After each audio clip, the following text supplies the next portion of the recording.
जय हिंद। तो आज हम लोग पढ़ेंगे prove that √5 is an irrational number. ठीक है, prove that √5 is an irrational number. ठीक है, हिंदी में कहते हैं इसको कि जो है √5 एक अपरिमेय संख्या है, सिद्ध कीजिए। ठीक है, तो आपकी जानकारी के लिए बता दें कि ये जो √5 है ना, √5 ये 10th लेवल में अपने आप में ना बहुत ही टफेस्ट क्वेश्चन बच्चे जो है इसको मानते हैं। बच्चों के लिए ये बहुत ही टफ क्वेश्चन बन जाता है। ठीक है, तो आज हम आपको बहुत ही आसान भाषा में इसको बताने वाले हैं। आप बस ध्यान से वीडियो को पूरा देखिए, समझ में आए तो लाइक करें, सब्सक्राइब करें, ताकि हमारी आने वाली और वीडियोस आप तक सबसे पहले पहुंचे और आप उसका आनंद ले सकें, आप उससे अपनी पढ़ाई को अच्छी बना सकें और ज्यादा से ज्यादा अपने दोस्तों तक भी शेयर कीजिए। तो आज हम आपको ये क्वेश्चन हिंदी और इंग्लिश दोनों ही मीडियम में बताने का प्रयास करता हूं। आप बस लास्ट तक बने रहिए। ठीक है, चलिए देखना। √5 एक अपरिमेय संख्या है, एक इरेशनल नंबर है, इसे हमें प्रूफ करना है। ठीक है, तो यहाँ पर हम एक एज्यूम करेंगे ना, क्या एज्यूम करेंगे कि let √5 is a rational number. कुछ देर के लिए हम इसको एज्यूम करते हैं कि यह एक रेशनल नंबर है। अगर हमारी बात सही जाती है लास्ट तक तो रेशनल हुआ, अदरवाइज अगर बीच में कहीं गलत हुआ ना, हमारी बात जो हम एज्यूम करेंगे, अगर हमारा मानना कहीं गलत हुआ तो ऑटोमेटिक ये इरेशनल प्रूफ हो जाएगा। ठीक है, चलिए हम इसको रेशनल मानते हैं। ठीक है, अब अगर हमने इसको क्या किया, let √5 is rational number, so √5 is a rational number, तो हम रेशनल नंबर को कैसे लिखते हैं आप जानते हैं?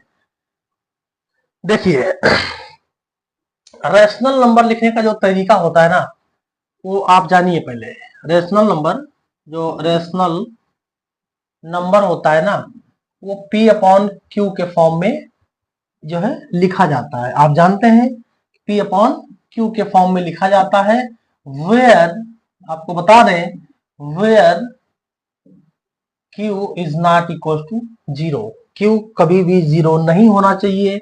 हाँ, एक बार P 0 हो जाए तो चलेगा, लेकिन Q 0 नहीं होना चाहिए।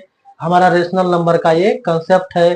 हम कह सकते हैं कि जो है ये रेशनल नंबर का डेफिनेशन भी है। ठीक है, तो हम कुछ इस तरह से √5 को एज्यूम करते हैं। ठीक है, चलिए हम मानते हैं कि P/Q यानी कि √5 जो है ना, वो क्या है, रेशनल नंबर है। क्यों? क्योंकि हमने क्या माना, P/Q को जो है रेशनल नंबर माना है। तो हम कुछ देर के लिए ये मानते हैं कि √5 एक रेशनल नंबर है। ठीक है, चलिए अगर √5 एक रेशनल नंबर है तो हम इसको थोड़ा सा सॉल्व करते हैं। अपॉन में 1 मान लीजिए। ठीक है, और इस तरह से P1 जा P इक्वल टू Q√5। आप समझ रहे हैं, ये बीच में इनटू लगा हुआ है। ठीक है, इसको हम सीधा अगर करें तो ऐसे भी लिख सकते हैं, 5 को पहले लिख लें और Q को बाद में लिख लें, क्योंकि यहाँ पर कांस्टेंट नंबर को पहले लिखा जाता है, वेरिएबल को बाद में, थोड़ा अच्छा लगे और कोई दिक्कत नहीं है। ठीक है, Q को थोड़ा पीछे रखते हैं। अब हम क्या करते हैं कि इसको एक बार स्क्वायर कर लेते हैं। ठीक है, क्या कर लेते हैं, स्क्वायर कर लेते हैं। तो हम यहां लिख सकते हैं स्क्वायरिंग बोथ साइड। ठीक है, हम दोनों ही टर्म में इधर भी और इधर भी क्या करते हैं, स्क्वायर कर लेते हैं। ठीक है, तो स्क्वायर से क्या होगा, P² इक्वल टू √5Q का होल स्क्वायर। आप समझ रहे हैं, समझिए। यहां पर हिंदी में बात करें तो ये परिमेय संख्या कहते हैं।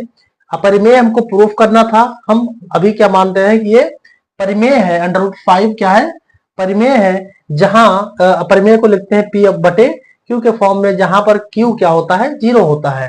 ठीक है, सॉरी, Q 0 नहीं होना चाहिए। ठीक है, तो P/Q अगर √5 हमने मान लिया है तो इस तरह से हम जो है सॉल्व करते करते और इस पोजीशन पर पहुंच चुके हैं। ठीक है, अब इसको थोड़ा और अगर हम सॉल्व करते हैं ना, तो आप देखिए P² इक्वल टू, देखिए इसका जब अलग अलग, देखिए दो टर्म है ना, एक कांस्टेंट है एक वेरिएबल है, तो कांस्टेंट पर अलग स्क्वायर होगा और वेरिएबल पर अलग स्क्वायर होगा।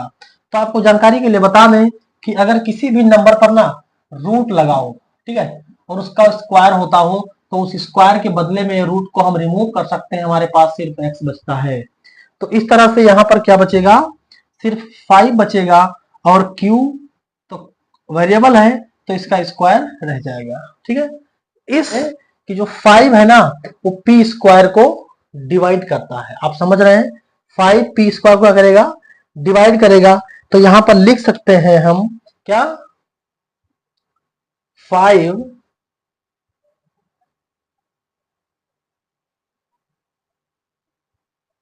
या लिख सकते हैं यहां पर ना, देखना, P square is divided by 5। आप समझ रहे हैं, देखना पी स्क्वायर 5 से क्या है, डिविजिबल है। आप समझिए, अगर हम इस 5 से पी स्क्वायर को डिवाइड करेंगे ना तो डिवाइड हो जाएगा। अब आप समझ नहीं पा रहे होंगे तो देखिए मैं आपको समझाता हूं।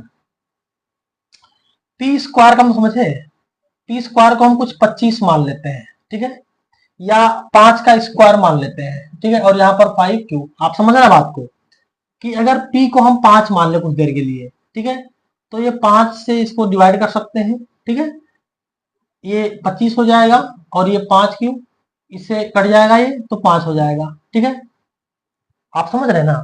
अगर पी स्क्वायर ना भी हो ना तो p is also divided by 5।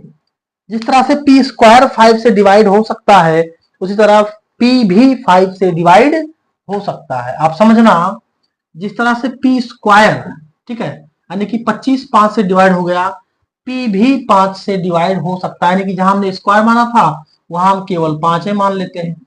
समझ रहे बात को, ये सिर्फ p है, अगर ये p स्क्वायर है तो ये p हो सकता है, तो ये भी डिवाइड है, यानी कि क्यू की वैल्यू क्या आ जाएगी, 1 आ जाएगी।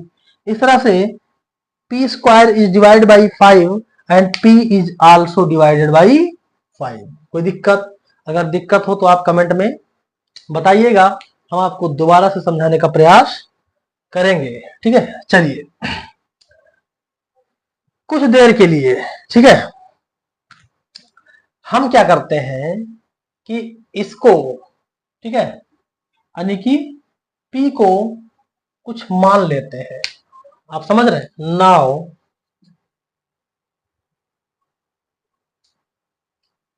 p को हम क्या मानते हैं कि ये जो है एक 5c है। आप समझ रहे हैं, p को हम कुछ देर के लिए कुछ मान लेते हैं, एक नया सा नंबर मान लेते हैं, ठीक है, p को हम कुछ देर के लिए 5c या 5k या 5mn जो भी आपकी इच्छा आप मान सकते हैं, बस कोई ना कोई यहाँ पर एक वेरिएबल होना चाहिए, ठीक है, ताकि हमको भी आगे सॉल्व करने में दिक्कत ना आए। ठीक है, ये थोड़ा सही रहेगा। अगर हम कुछ देर के लिए p को 5 से एक नया सा जो है नंबर मान लें तो हम क्या कर सकते हैं, आप समझना, इसको हम मान लेते हैं कुछ देर के लिए इक्वेशन फर्स्ट। ठीक है, क्या मान लेते हैं, इक्वेशन फर्स्ट मान लेते हैं, और इसको हम मान लेते हैं, या कुछ भी नहीं, बस सीधे लिखिए क्या, वैल्यू ऑफ p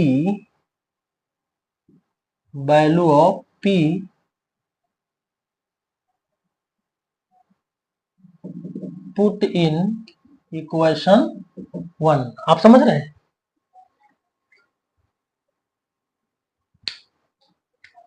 तो हम इसको क्या करते हैं, देखना, हम इस p की वैल्यू को ना इक्वेशन 1 में पुट करते हैं। आप देखिए इक्वेशन 1 क्या है हमारा, p square equal to 5q square, यही है ना। तो हम यहां पर p की वैल्यू को बैठा देते हैं, क्या है, 5c का whole square equal to 5q square. ठीक है, यहां पर इसका स्क्वायर करेंगे तो 25c square equal to 5q square. यहां पर हम क्या मान लेते हैं, इसको जब थोड़ा सॉल्व करेंगे ना, देखना 5 1 जा 5 और 5 5 जा 25, तो ये हो जाएगा क्या, 5c square equal to q square. अब इस इक्वेशन से ना बच्चा आपको क्या समझ में आ रहा है, इस इक्वेशन में हमको यही क्लियर हो रहा है कि ये जो 5 है ना, जिस तरह से इस इक्वेशन में ये 5 इस क्यू स्क्वायर को डिवाइड कर रहा था, सॉरी ये 5 इस पी स्क्वायर को डिवाइड कर रहा था, फिर बाद में ये पी को भी डिवाइड कर रहा था, इसी तरह ये 5 थोड़ा उल्टा लिखा है, आप ध्यान दीजिए।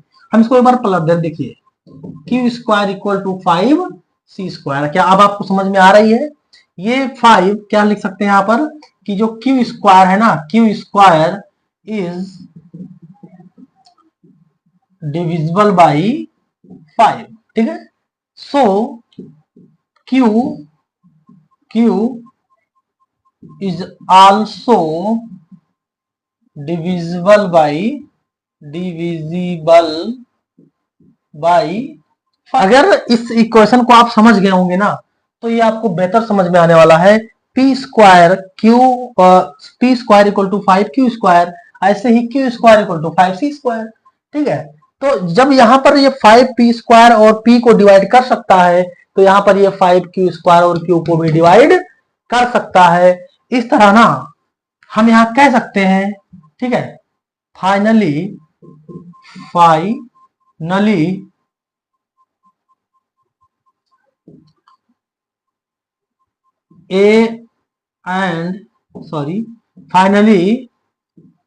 P and Q have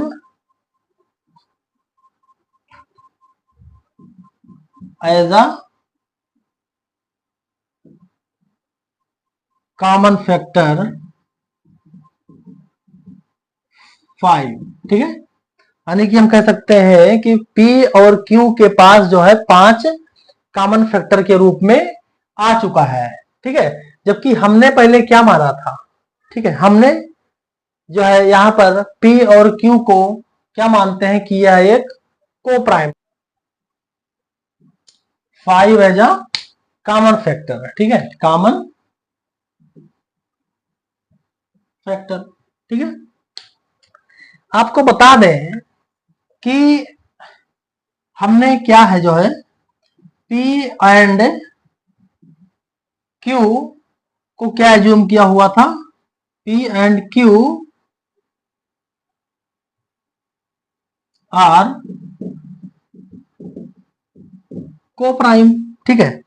हमने ये चीज यहां पर लिखनी थी हमको कि जो है हम यहां मान लेते हैं कुछ देर के लिए, ठीक है ना, P एंड Q क्या है, को प्राइम है, ठीक है। P और Q ये तो जो है P upon Q rational number लिखने का एक फॉर्म है, ठीक है। P अपॉन Q क्या है, रेशनल नंबर लिखने का एक फॉर्म है, और ये एक इंटीजर भी है। P अपॉन Q एक इंटीजर भी है, और साथ ही साथ में हम ये मानते हैं कि P और Q को प्राइम है। आपको बता दें कि को प्राइम क्या होता है, ठीक है। तो जब यहाँ पर अगर हम ये मान लें कि P एंड Q आर को प्राइम, तो को प्राइम का मतलब आप समझ रहे हैं कि जिसका only and only one factor होना चाहिए।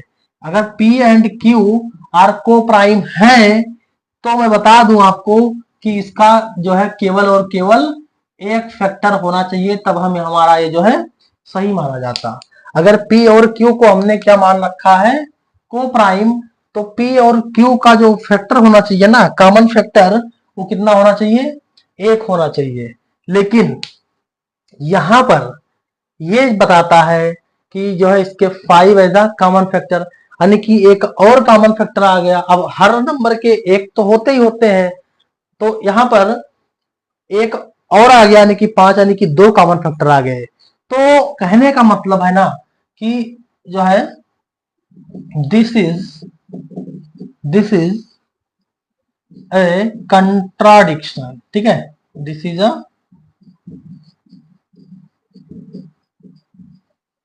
कंट्राडिक्शन।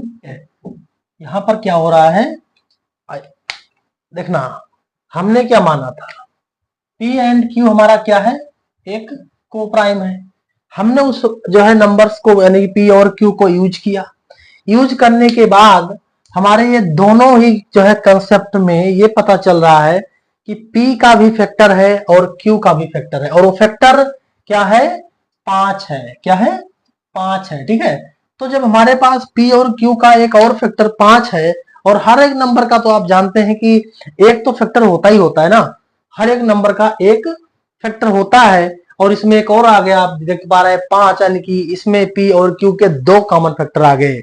और हमारा को प्राइम का डेफिनेशन कहता है कि कोई ऐसे दो नंबर, ठीक है, जिनका कॉमन फैक्टर ना केवल एक आए, तो वो हमारा को प्राइम होता है। यानी कि जो हमने माना था ना, जो हमारी कल्पना थी, वो कल्पना क्या हो गई, गलत हो गई, क्योंकि यहां पर P और Q के ना एक और कॉमन फैक्टर 5 आ गया। इस तरह से हमारा जो मानना है वो गलत हुआ। अतः हम कह सकते हैं hence hence under root 5 is an irrational, ठीक है, इरेशनल। अतः अतः अंडर रूट 5 एक